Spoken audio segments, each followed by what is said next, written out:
This n8n flow is really awesome because it helps me to deal with the complexity of determining whether everybody in the house is sleeping. Hence, I can set the house into sleep mode. In the past, I used a rule-based approach with an automation to determine whether everybody is sleeping. But it's actually not an easy problem because you should only consider people that are actually at home for determining whether the house is sleeping. And even for the people that are at home, I don't have like a hard sensor reading which I can read out in order to determine whether someone is sleeping. There are some signals like maybe phone charging, watch charging, someone is in a certain room or something like that. Those are signals, and the combination of signals leads to a high probability that people are sleeping, but you probably will never reach 100%, and thus a rule-based approach is really difficult to implement. So with this n8n flow, I can not only consider the current values, I can also consider some past values into the calculation. And then I use AI to determine the probability that everybody is sleeping and then activate the sleep mode for the house, which is really cool. So let's look into this and see how it works. Let's jump right in. Smart home maker, rock the beat. Innovation at your feet. Build it up, don't complicate. Home solutions, you're the mate. The general flow is as follows. We have a webhook in as a trigger. Then we collect data from a lot of different sensors from Home Assistant. We consolidate them into one object and aggregate it. Then we send it to, in this case, OpenAI. In the future, I want to use my local AI model, but at the moment I don't have a performing local AI model which is capable of doing this in near time. So that's why I use OpenAI. But the data I'm sending there is not so critical from my point of view. And then I have a switch which decides, based upon the probability that the AI gives me, whether it is necessary to turn on the night mode or not. And here I only use the yes branch, which says yes, then, and I have a merge of yes branches. I explain later why. And then I call back to Home Assistant to trigger an automation that automatically sets the night mode or the sleep mode in the house. So how does it work in detail? So first of all, we have a webhook in. This webhook in is called by Home Assistant. This is the trigger for the n8n workflow. And in Home Assistant, I have an automation that, first of all, determines whether it's actually the time of the day, so that we would actually need to check for night mode. So in my case, I have set it to between 10 p.m. and 2 a.m., which is usually the time when we go to bed.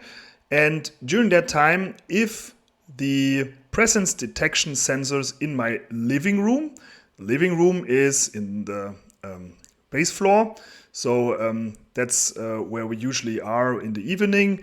And then when we go to bed, we go usually upstairs where the sleeping rooms are and the bathroom is. So when this presence sensors in the living room switch from detected to clear, that means nobody is detected in the living room anymore, at least not by the existing presence detection sensors. In my case, I have two. I have actually an Aqara FP2 on the one side of the room, and I have a camera on the other side of the room, which also detects whether people are present.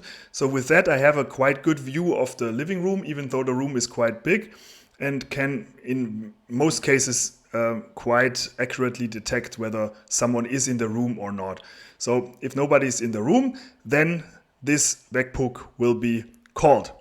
So that means now n8n should check whether actually it is time for sleeping mode. And yeah, what do? I collect data from different sensors from Home Assistant. So here you can see I call my Home Assistant instance and I get logs for the kitchen motion sensor, which is downstairs.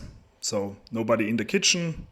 I get logs for the stairway motion sensor, which is determining whether someone walked up the stairs.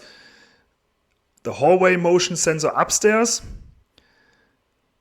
the camera, which is the camera in the living room, the logs for my wife's location, the logs for my location, the logs for my wife's phone charging state, because phone charging for me is actually a signal whether we are sleeping, because usually we put our smartphones to charging on the nightstand as soon as we go to bed. The same thing for my phone and also for my watch, because I have a smartwatch that's also being charged on my nightstand. So these are also two signals for me potentially sleeping, and I combine it because sometimes it can happen that I use my phone a lot during the day, so I have to recharge it in the middle of the day, or let's say in the evening before we go to bed or whatever. So it could be a false signal to only listen for the phone charging state. So that's why I also use the watch charging state, because the watch is usually only charged at night. And then also the living room presence sensor, which is the Aqara FP2. I do not only get the current state, I do get the logs. And let's have a look into one of these nodes. Here you can see this is the call. So I call my Home Assistant instance. This is the IP address. This is the port. Then API history. Then period.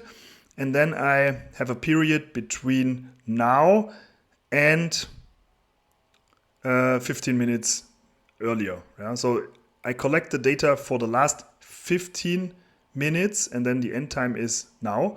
So that means this is actually the date range that is considered, last 15 minutes. And then I have a filter entity, which is a certain sensor, iPhone, private, Daniel, watch, battery state.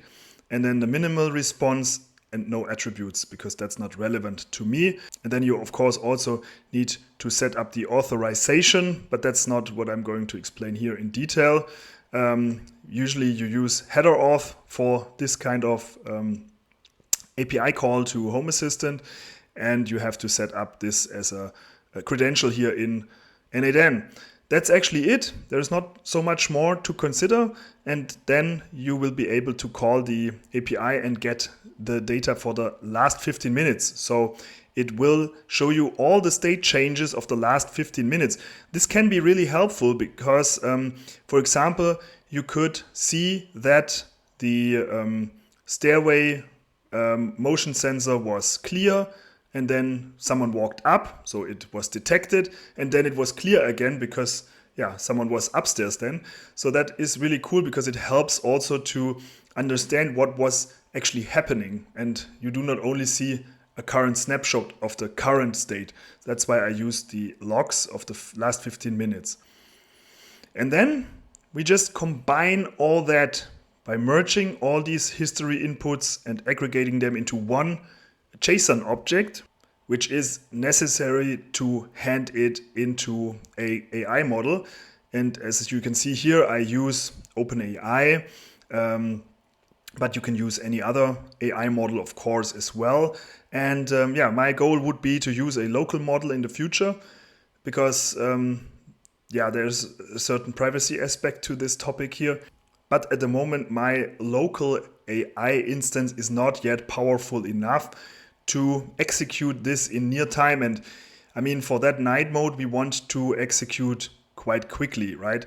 Because with my local AI model currently, I need to wait for about 45 minutes, 60 minutes, whatever, to get a response, which would lead to the situation that the night mode would be activated too late. That's why I don't use it at the moment. Okay, so let's have a more detailed look into that node.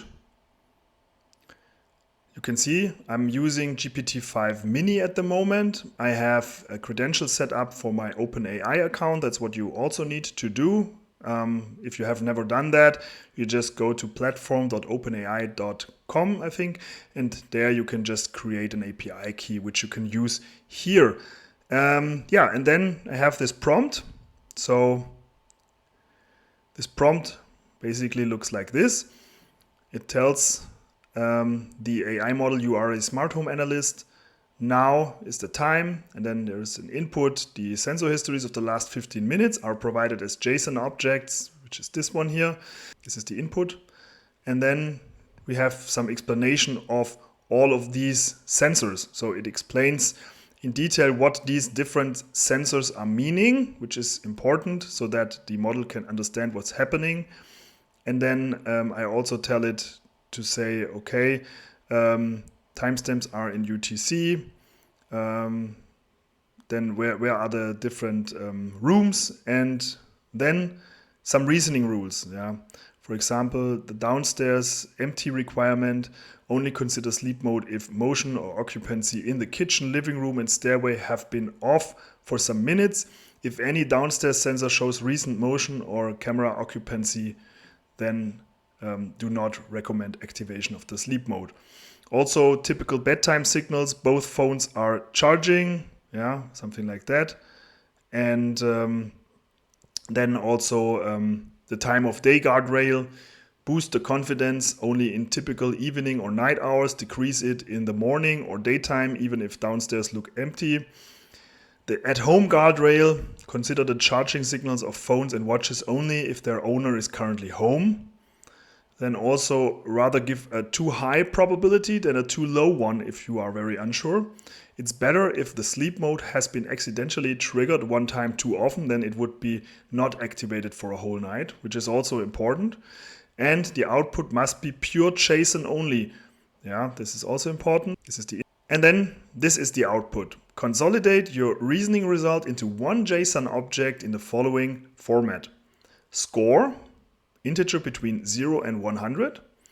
Alert, yes or no. I mean, alert means actually, should we activate the night mode or not? And then a reason. The reason is cool because you could use that, for example, then in Home Assistant to send a push notification to yourself, which informs you that the sleep mode has been activated and why that was the case. Also, this reason really helps you to understand the reasoning of the model later on if you want to better understand why this flow came to the conclusion that the sleep mode shall be analyzed. And then we have some thresholds. So I defined that yes shall be given if the score is above or equal to 80. So that means if there is a kind of probability of 80% or higher that the sleep mode shall be activated, then give a yes. And this is relevant because that alert is actually then used in the following node, in the switch node. Here you can see it has the mode rules, and we have this JSON message content alert, which is the input data with the alert object is equal to yes, and then we have the output yes, and then we also have no, which means no. This is not so relevant at the moment because I don't have a no branch at the moment, but still it could be maybe interesting to have a no branch in the future. Then I still have this node here, merge the yes branches. Why is that the case? Because in the beginning when I started with this, I had a yes, a ask, and a no result. So it was built in a way that I said, okay, if it's larger or equal than 80% probability, then say yes automatically. If it's between 60 and 80, say ask. And if it's below 60, say no.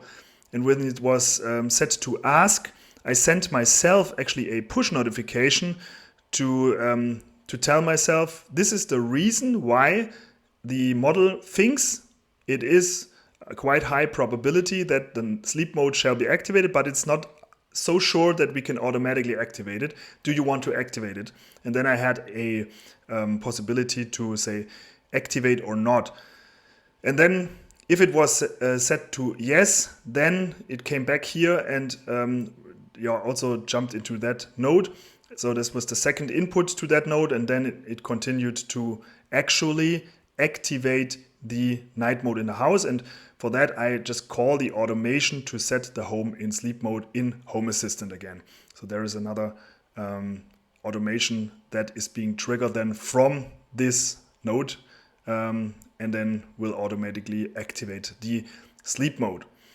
Yeah, why did I leave this ask branch out?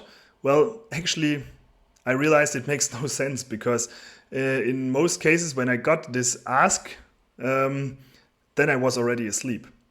And it was in the beginning when, yeah, I had still not all these inputs here, and the prompt was not perfect yet, so it did not work perfectly. So in many cases it gave me a probability of about 70 or something, but in that case I was actually sleeping. So when I'm sleeping, of course I cannot react to a push notification anymore, so it makes no sense to have this push notification. That's why for now at least, I left it out, and I automatically activate it only when the probability is above or equal to 80%. What do you think about this idea? Would you like to build this for yourself? Let me know in the comments, and if you like my content, please also give me a subscribe. See you next time. Thank you, bye bye.